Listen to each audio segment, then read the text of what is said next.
não somos dignos de proferir palavras do teu santo trono de graça.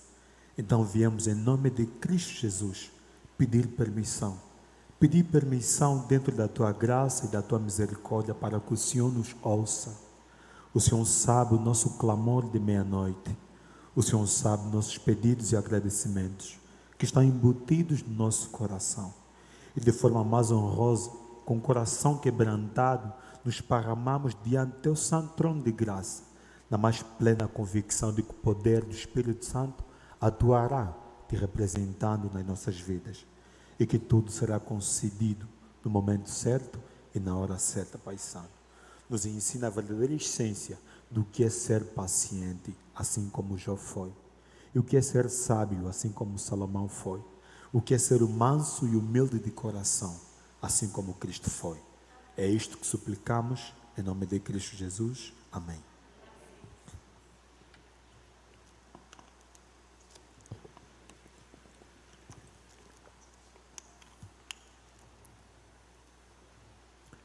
Mais uma vez, a todos os irmãos,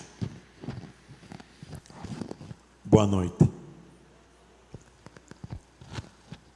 Eu acho que foi há 1 ou 2 domingos atrás que eu fui convidado novamente, a primeira vez, para pregar aqui na igreja. E este é o 2º domingo. Para o irmão que não apareceu, que não esteve cá no dia que eu preguei, meu nome é Venâncio, eu sou de nacionalidade angolana. Estou cá no Brasil desde 2015 e curso numa das nossas faculdades adventistas, que é o NASP Engenheiro Coelho. Estou cá na vossa cidade juntamente com os meus colegas, representando o departamento de publicação. Também quero dar boas-vindas para você que nos assiste na internet, que Deus te use de maneira especial, de tal forma que tudo que for dito aqui tenha algum espaço na tua vida, assim como teve na minha e na vida também de quem já ouviu a primeira vez o sermão de hoje. Como eu tenho dito, irmãos, eu sempre falo o seguinte: Deus não precisa absolutamente de ninguém para estar aqui na frente, mas Ele permite que alguém esteja aqui na frente segundo a sua graça e a sua misericórdia, porque absolutamente ninguém é digno de estar aqui, abrir a Bíblia e proferir algumas palavras que Deus nos apresenta por intermédio da sua palavra. Mas Ele permite dentro da sua graça e da sua misericórdia. Antes que o sermão seja para você, irmão, primeiro foi para mim.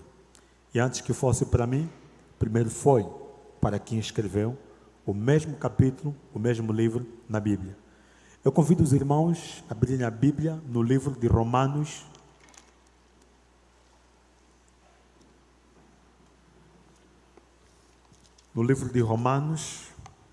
lá no verso 7. Lá no verso 7. Nós vamos falar um pouquinho acerca desta carta incrível que praticamente revolucionou o Novo Testamento, escrito pelo apóstolo Paulo. O tema do sermão de hoje é sem condenação. Sem condenação. Nós vamos entender um pouquinho exatamente o que o Paulo quis dizer com o livro da carta de Romanos 7, que foi intitulado Sem Condenação. Primeiramente, vamos dar uma introdução, irmãos. Desde a época pré-internet, pré-mídia social, pré-tecnologia, pré-tudo que não existia, que obviamente tomando como referência os dias de hoje, milhões e milhões de cartas eram enviadas naquela época. As pessoas tinham a comunicação primordial como a mais predominante, cartas. E dentre todas as cartas enviadas no ano 56 a 57 depois de Cristo, apenas uma carta fez a total diferença. Esta carta revolucionou praticamente a forma como o Evangelho era visto. Essa carta que fez um diferencial gigantesco na vida de toda pessoa que fosse ter o contato com ela. Esta carta, irmão, chama-se Romanos, escrita pelo apóstolo Paulo.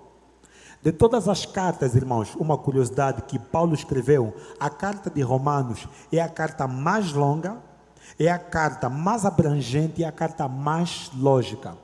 ela obedece os critérios exatos de uma carta convencional que nós temos hoje. Isto sem falar que Paulo escreveu muito tempo atrás.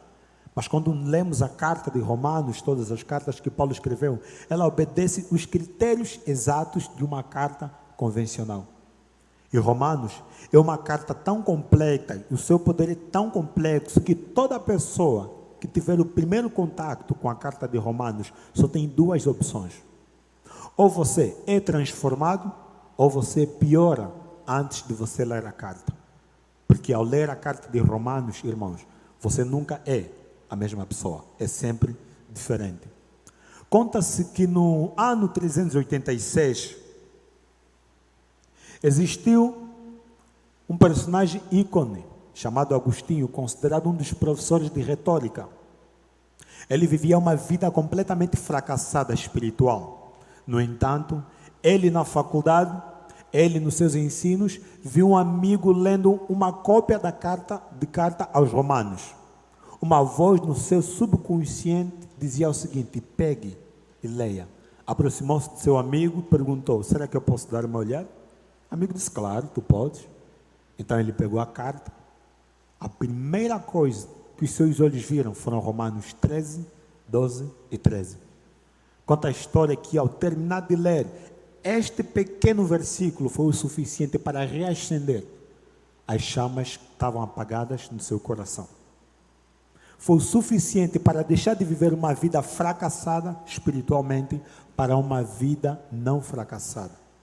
E também conta-se que no século XVI, o matemático, no século XX neste caso, o matemático e filósofo e também teólogo Karl Barth, um dos grandes teólogos, ao ler a carta de Romanos, ele teve duas conclusões: que a Bíblia, ou a religião, não é meramente uma criação dos ideais humanos, mas algo enraizado no caráter e na essência de Cristo. E no século XVI, exatamente no século XVI, ainda lendo a carta de Romanos, tendo o primeiro contato com a carta de Romanos, que eu considero um dos pontos mais célebres, posso assim dizer, um dos marcos históricos, no século XVI. Ao ler o livro de Romanos, Martinho Lutero redescobriu o Evangelho e passou a concluir que o pecador é exatamente perdoado e justificado mediante a fé que tem em Cristo Jesus. Redescobriu. E aí, em diante, surgiram as solas escrituras, que são as teses que Martinho Lutero estampou após a descoberta, ou após a leitura do livro de Romanos. Poderíamos citar inúmeras personagens, no entanto, puxamos somente alguns personagens que tiveram contato com a carta de Romanos e passaram a ser uma outra pessoa. Este mesmo contato que eu convido os irmãos a terem hoje, assim como eu tive, assim como também as pessoas atrás tiveram. Quando nós lemos a carta de Romanos, nos deparamos de forma incisiva, de forma única, que Paulo nos põe a seguinte reflexão: que o Evangelho foi feito, ou exatamente, a graça exatamente para todo aquele que crê em Cristo Jesus. E que não existe judeus nem grego. Não existe gentios, não existe pardo, branco, mulato e por aí vai. Não existe americano, não existe angolano, não existe asiático. Todos, exclusivamente todos, toda língua, tribo e nação, têm apenas um denominador comum. Mas que denominador comum é este? Cristo. É Cristo Jesus, a fé que une a todos. Essa é somente uma pincelada que o livro de Romanos nos traz. Engraçado que quando Paulo escreveu o livro de Romanos, existem 3 capítulos que me chamaram bastante atenção, a partir do momento que eu passei a me aprofundar um pouquinho sobre o livro de Romanos. E abro parênteses, é um dos meus livros favoritos. E Paulo também é um dos meus escritores favoritos. Então, para mim é uma satisfação enorme falar dele e ainda mais do seu livro. Só que interessante, nós vamos falar do capítulo 7. Mas antes de falar do capítulo 7, precisamos referenciar um pouquinho o 6 e o 8. O 6, quando Paulo escreveu, por isso que eu disse que ele escreveu exatamente obedecendo o protocolo específico de uma carta convencional. Então, foi tudo milimetricamente calculado na escrita. com grandes pinceladas dentro da sabedoria que o Espírito Santo deu a Paulo. Quando nós lemos o capítulo 6, ele enfatiza a vida santificada. A vida santificada. O capítulo 7 enfatiza a vida perdida, o desespero. E o capítulo 8 enfatiza a vida no Espírito Santo. Ironicamente, quando você lê o livro de Romanos 6, 7 e 8, parece que Paulo fez de propósito. Paulo escreveu o capítulo 7 para alertar todos os cristãos que se identificam no capítulo 6, que fala da vida santificada, do tipo calma. Vocês têm a vida santificada? Calma. Não se desesperem, porque lá no 7 ainda tem uma turbulação. E o capítulo 7 foi descrito exatamente para as pessoas que se identificam nesta realidade, a não se desesperarem. Por quê? O capítulo 8 fala da vida no Espírito Santo. E nós vamos tomar a leitura. O capítulo 7 é dividido praticamente em 3 partes. A primeira parte, Paulo vai falar da analogia a partir do capítulo 7, a partir do versículo 1. Paulo vai falando de toda a analogia do casamento, dizendo da seguinte forma, que quem morre, um homem e uma mulher, obedecendo os critérios bíblicos quando são casados, morre um cônjuge, o outro que fica, o vivo neste caso, ele está livre para contrair novas núpcias, contrair um novo relacionamento e por aí vai. O mesmo acontece se a esposa morrer, o esposo ficar, ou se o esposo morrer e a esposa ficar. Então, Paulo faz esta analogia entre o casamento e a nossa vida para com Cristo. Até o verso 6. Essa é a analogia que Paulo faz. Que analogia é essa? Assim como quem é casado, o parceiro morre, e quem fica está livre para contrair novas núpcias, na vida cristã é quase a mesma coisa, só que um pouquinho diferente. Quem está pronto para contrair novas núpcias não é quem fica, é quem morre. Nós casamos com Cristo, renunciamos à nossa velha natureza carnal, pecaminosa, para que possamos renascer por intermédio do batismo, pela imersão, o batismo espiritual, para que possamos contrair núpcias com Cristo. Nós morremos e assim estamos prontos para contrair núpcias. Um novo relacionamento com Cristo. Essa é a analogia que Paulo nos traz. A segunda parte, Paulo vai descrevendo exatamente a vida, ou a lei e o pecado a partir do verso 7. O nosso foco consiste em detalhar ou abordar o assunto exatamente do conflito espiritual que acontece na minha vida e na sua vida. Este conflito entre a lei e o pecado, o dilema espiritual, o paradoxo espiritual, o conflito que acontece no nosso interior, a partir do momento que passamos a contrair novas núpcias, a partir do momento que renunciamos o nosso velho eu para sustentar o nosso novo eu. Quais são os desafios? Parece que Paulo, exatamente ele fez de propósito, porque ele usa a primeira pessoa do singular para descrever do 7 em diante. Eu. Teologicamente pergunta, será que Paulo estava retratando da sua vida? Será que Paulo estava retratando da sua vida antes de conhecer a Cristo, então Saulo, pois Paulo? Ou Paulo estava descrevendo acerca da vida de alguém que ele conhecia, que vivia este dilema espiritual? Por isso é uma pergunta teológica que sempre vários estudiosos fazem. Quem é o homem de Romanos 7? Quem é o homem de Romanos 7? O homem de Romanos 7, irmãos, somos todos nós, sem exceção. Nós vamos entender o porquê.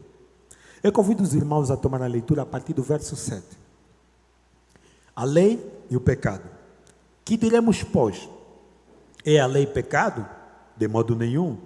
Mas eu não teria conhecido o pecado, senão por intermédio de quem? Da lei. Pois não teria eu conhecido a cobiça, se a lei não me dissesse, não cobice. Mas o pecado, tomando por ocasião pelo mandamento, despertou em mim toda sorte de consciência. Porque sem lei está morto o pecado. Outrora sem lei eu vivia, mas sobrevindo o preceito, reviveu o pecado em mim e eu morri.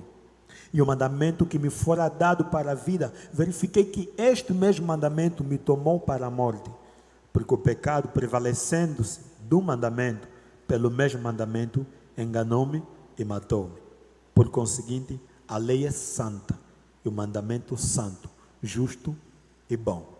Nós vamos parar no verso 12. A lei é santa, o mandamento é bom, justo, espelhando a imagem e a essência do caráter de Cristo. Detalhes ou atributos que enfatizam a essência de Cristo em si. É um tema bastante complexo, somente o pecado já daria uma semana somente de oração. E somente ao falar da lei, também daria uma semana de oração. São temas bastante profundos. Possivelmente alguém aqui deve ter um sermão, ou já teve um estudo, que poderá perguntar da seguinte forma: por que será que o Venâncio não falou daquele ponto da lei? Por que será que o Venâncio não tocou naquele ponto sobre o pecado? O objetivo, irmãos, é nós filtrarmos o máximo de variáveis possíveis para chegarmos ao ponto crucial do sermão de hoje. Então, Paulo vai descrevendo exatamente essa segunda parte que divide o capítulo 7, a lei e o pecado. Lembrando que a primeira parte é a analogia entre o casamento, a segunda parte é a lei e o pecado, exatamente mostrando a essência da lei, exatamente mostrando o papel da lei. Ela revela o pecado. Então, o problema não é a lei, o problema é o pecado. O problema também não é só o pecado, o problema também é o pecador.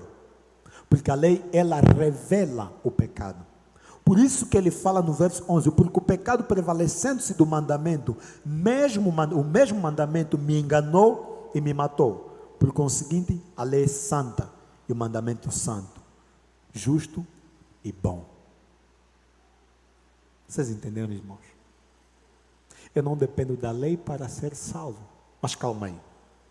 Se eu não dependo da lei para ser salvo, então eu devo a ignorar? Quer dizer que ela não tem importância? De modo nenhum. Não, isto que Paulo está querendo dizer. Paulo está demonstrando que a lei é nossa amiga. É como se fosse um espelho. Nós passamos a enxergar nossas imperfeições. Podemos assim dizer, né? Ciclo da vida. Então passamos a enxergar detalhes que nós não conseguimos enxergar. Então o espelho nos mostra. Esse é o ponto principal da lei. Então o problema não está onde? Na lei. Onde é que está o problema? No pecado.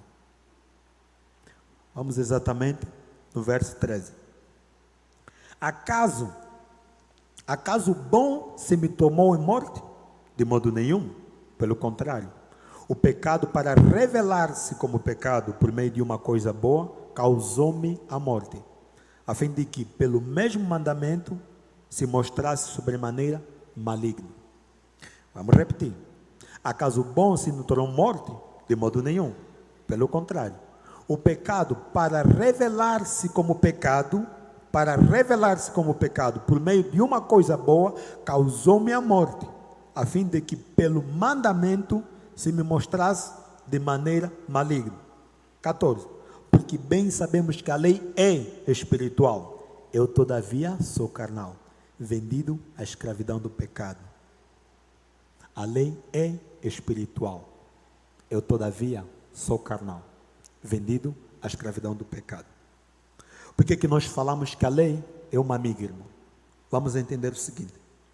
Imagine você com o seu Camaro, com o seu Mustang, com o seu Land Cruiser, Range Rover, o seu carro, sua Hilux, alguma coisa assim.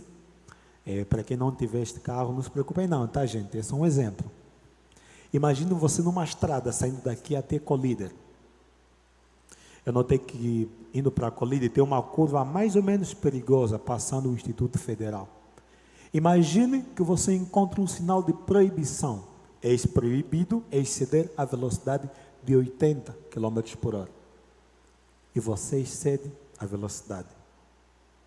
Exatamente naquela curva, e você tomba com o carro. A lei é o não exceder, porque ela te protege. Ela sabe da existência do pecado. Ela sabe que precisa te proteger.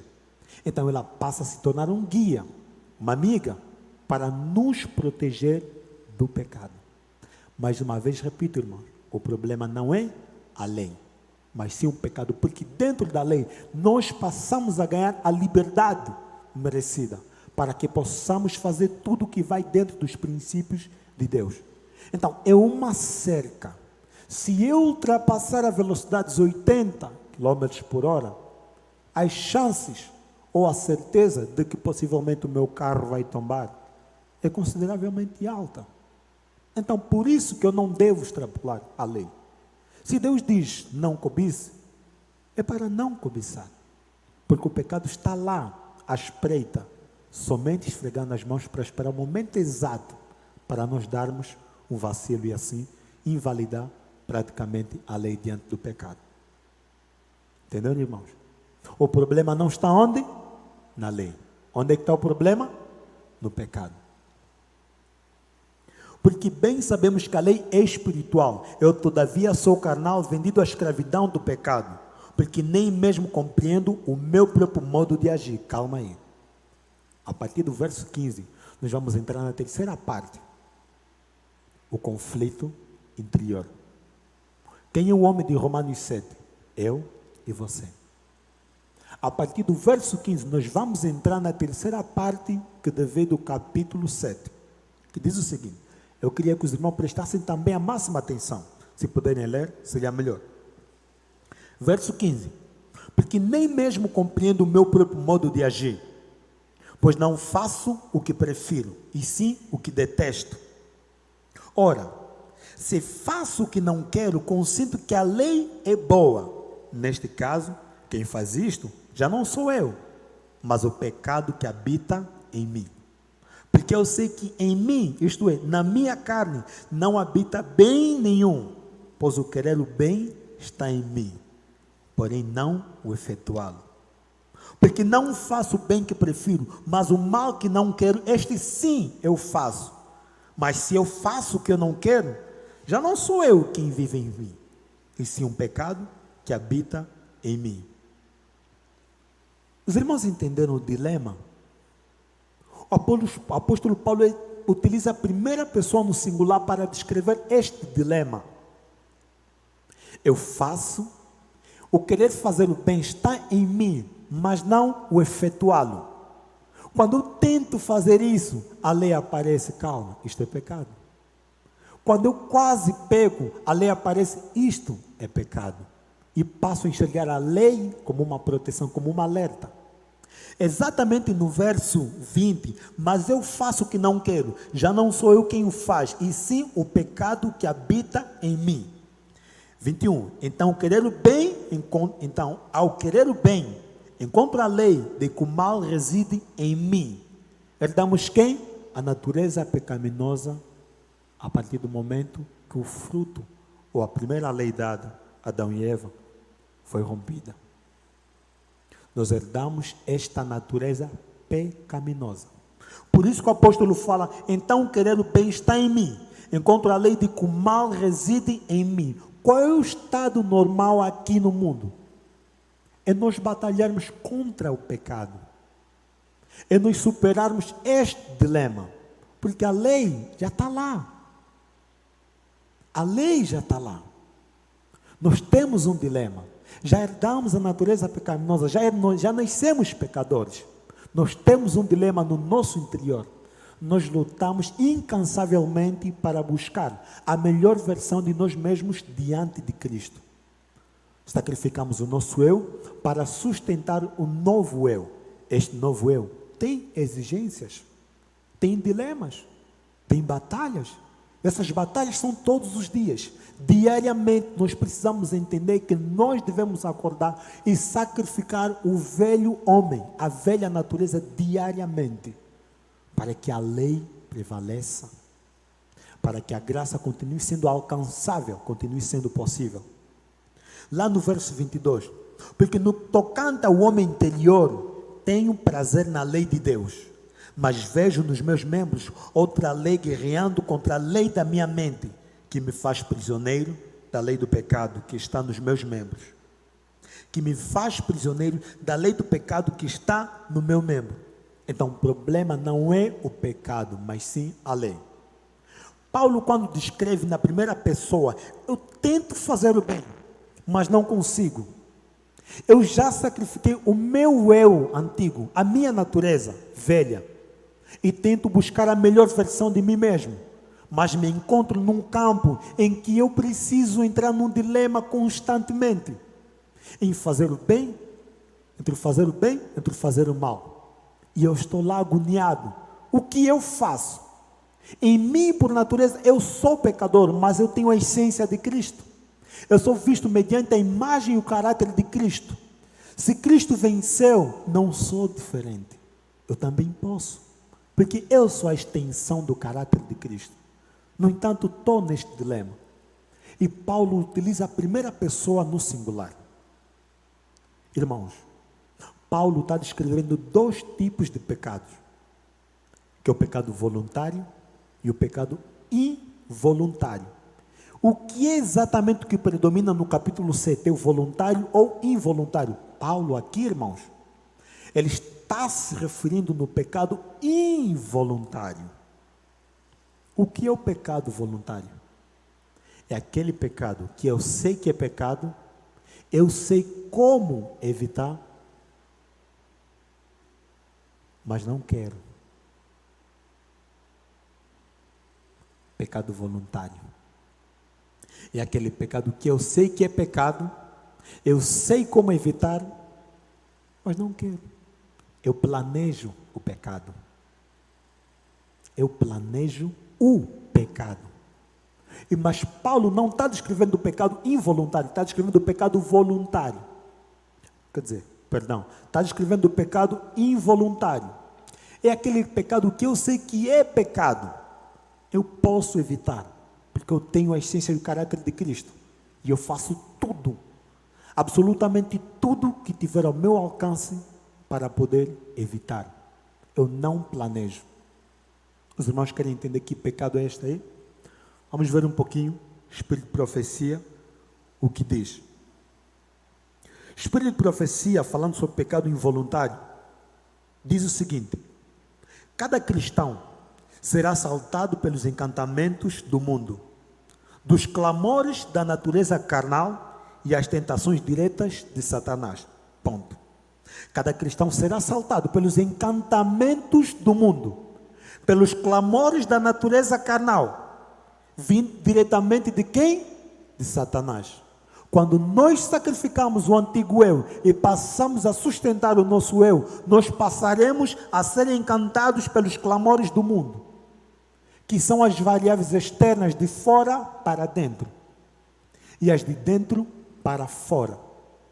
Quando Ellen White, Espírito de Profecia, diz que os encantamentos do mundo, os clamores da natureza carnal e as tentações diretas de Satanás são aqueles clamores que nós já sabemos que são pecados e nós sabemos como evitar. E as tentações diretas de Satanás, sabe aquele momento que Satanás exatamente sabe qual é o teu ponto fraco? Qual é a lacuna que você não alimenta espiritualmente? Pois é, aquele pecado acariciado, essa é a tentação direta de Satanás. Então ele atua em 2 formas: os clamores externos e as tentações diretas de Satanás. Aquele pecado que ele sabe que nós acariciamos, que ele sabe exatamente que é o ponto fraco. E nós sabemos que é pecado. Sabemos que devemos evitar, mas não fazemos nada. Acariciamos o pecado. Continuando.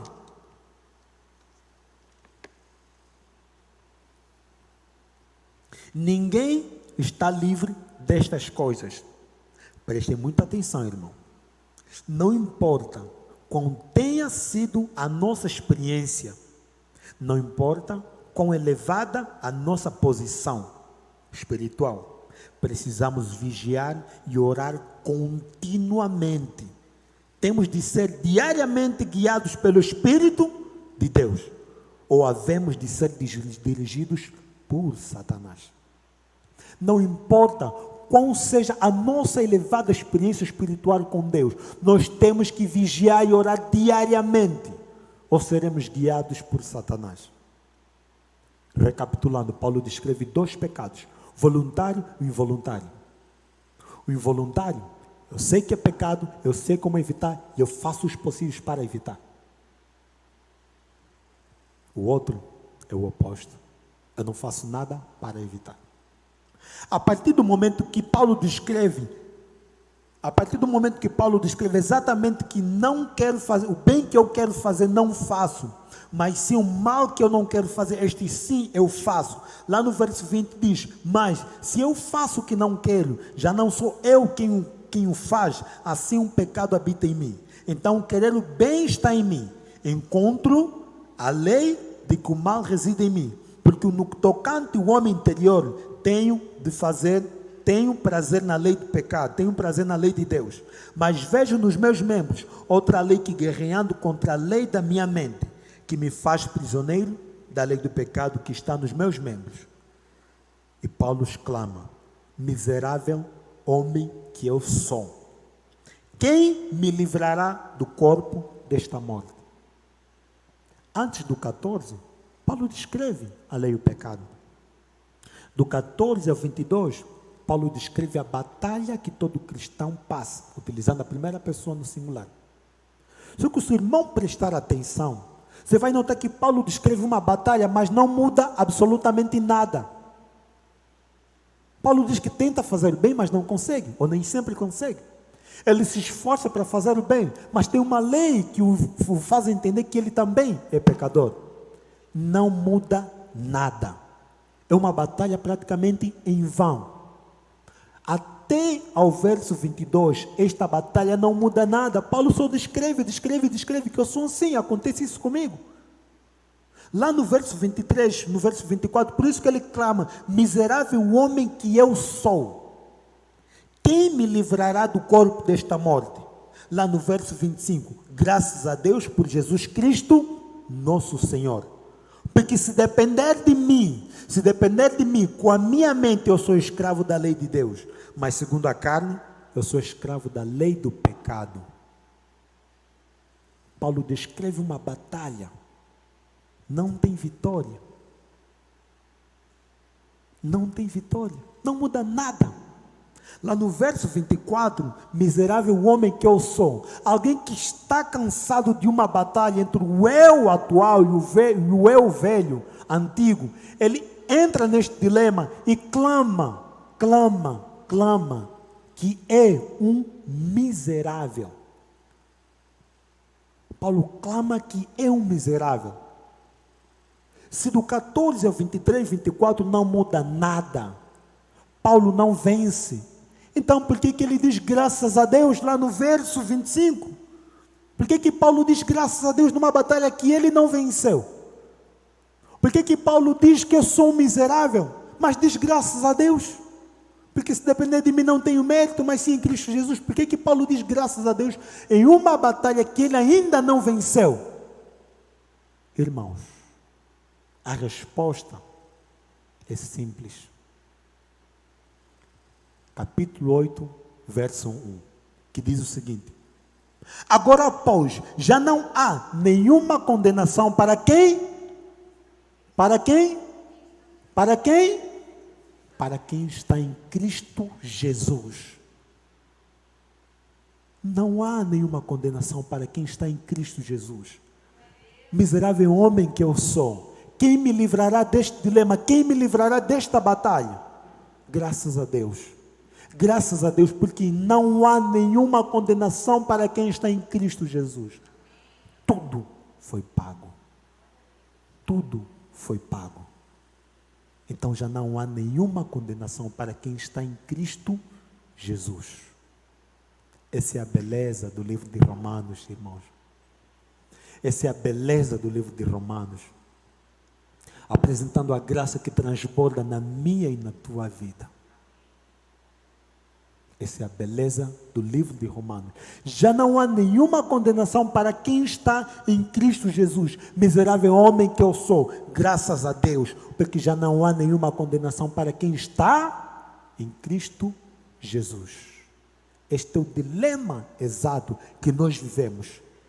Não há nenhuma condenação para quem está em Cristo Jesus.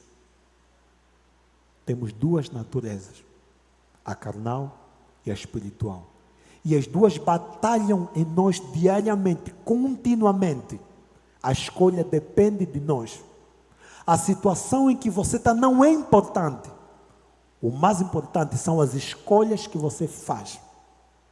Cristo venceu no deserto. Herodes fracassou no palácio. Cristo passou quase as mesmas tentações e triunfou sobre todas elas. Se eu sou a extensão e o caráter de Cristo, o que me torna diferente? Se tudo foi pago, porque não há nenhuma condenação para quem está em Cristo Jesus. Viva com esta certeza. A certeza de que não há absolutamente nenhuma condenação para quem está em Cristo Jesus. Não há. Você tem seus pontos fracos, irmãos. Irmãos, você tem seus pontos fracos. Deus sabe da volatilidade da nossa natureza carnal. Deus sabe que nós precisamos sacrificar constantemente a nossa vida pecaminosa. Deus sabe exatamente o ponto fraco que cada um tem. Deus sabe que nós nos esforçamos, pelo menos é o que deve predominar, para fazer o bem, para seguir adiante. Ele sabe da nossa natureza pecaminosa. Ele sabe da batalha que acontece no nosso mundo interior. Ele sabe do pecado acariciado. Ele sabe de todas as vezes que nós pecamos. E nós sabíamos que era pecado. Mas nós não buscamos. Nós não corremos atrás. Simplesmente ignoramos a voz do Espírito Santo. Por outra margem, Ele também sabe que nós nos esforçamos incansavelmente. Aí tem irmãos que dizem, não, mas todo mundo erra, todo mundo peca. Não sou perfeito. Deus nos convida a ser santo, como Ele era santo. Embora Ele sabe que não é possível alcançar essa santidade. A perfeição é um alvo a ser seguido, mas nunca alcançado. Mas enquanto existir, nós devemos buscar constantemente matar, sacrificar o velho eu, para emergir, para prevalecer a nova natureza, parar de acariciar o pecado. Pecado voluntário é aquele que não tem perdão. É o pecado da rebeldia. Você sabe que é pecado, mas mesmo assim vai. Pecado involuntário tem perdão. Meramente podemos afirmar isso, mas a graça de Deus é tão complexa, mas tão complexa, que a minha mente, a sua mente, que é infinita, não entende. O que eu sei que Deus não vai perdoar, Ele vai perdoar. Os irmãos têm noção o tamanho desta graça? De você não ter nada para oferecer, Deus não ter nada para ganhar com você, comigo. Ainda assim Ele fala, filho, a minha graça é toda tua. A minha graça é toda tua. Mas Deus, eu pequei, calma. Não há nenhuma condenação. Está arrependido? Estou. Está perdoado? Estou. Então eu te abraço. Não há nenhuma condenação para quem está em Cristo Jesus, irmão. Viva com esta certeza. Mentalize isto. Viva na certeza de que não há nenhuma condenação para quem está em Cristo Jesus. Tu triunfaste sobre o pecado. És um vitorioso. Eu sou um vitorioso. Essa vitória já existe. É a graça. É imerecida. Esse é o livro de Romanos, que nos apresenta o Evangelho de forma sublime, de forma única. De forma a você entender que a graça está lá, mediante a fé que tem em Cristo Jesus. Que não há nenhuma condenação para quem está em Cristo Jesus. O que torna o livro de Romanos especial, irmãos, não é a mensagem em si, é o conteúdo. Não é a forma, é o conteúdo. Não é a habilidade de Paulo em escrever mediante a iluminação do Espírito Santo. É a retórica que ela causa em nós. O que torna o livro de Romanos especial é a graça que ela apresenta. O que torna o livro de Romanos especial, irmãos, não é Paulo, não é o autor, mas sim o personagem que ela apresenta. Quem? Cristo. Cristo que é a essência de tudo. Cristo que é a base de tudo. Cristo é o que torna importante o livro de Romanos, irmão. Viva nesta certeza de que não há nenhuma condenação para quem está em Cristo Jesus. Você tem seus dilemas. Quem está do teu lado tem seus dilemas. Eu tenho os meus dilemas. Todos nós temos. Mas vamos nos dar por vencido. Vamos nos dar por vencido só porque sabemos que temos uma natureza pecaminosa. A partir do momento que eu me dou por vencido, é a mesma coisa invalidar a essência de Cristo, permitindo que o pecado prevaleça. O Espírito de Profecia no Grande Conflito diz o seguinte: nos 2 primeiros capítulos, sabe qual era o problema do passado? O problema do passado: validavam a lei, maximizavam a lei e minimizavam a essência ou a presença de Cristo. Isaías 53 é a descrição disso. Validamos a lei e baixaram a essência de Cristo, a presença de Cristo. E sabe qual é o nosso problema nos dias atuais? Fizemos o contrário. Enaltecemos, maximizamos a presença de Cristo na minha e na tua vida, mas ignoramos a lei. Como é que nós seremos triunfantes da nossa natureza pecaminosa se nós acariciamos o pecado? Se somos imunes à lei?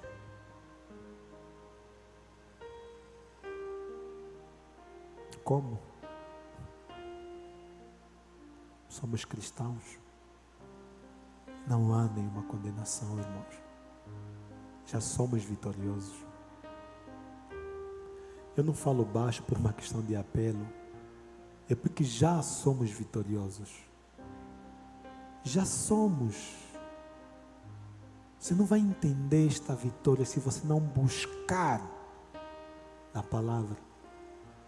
Já somos vitoriosos. Só precisamos lutar para manter a constância da nossa vida espiritual, sem condenação. Deus seja louvado. Para nós é uma oração e amém.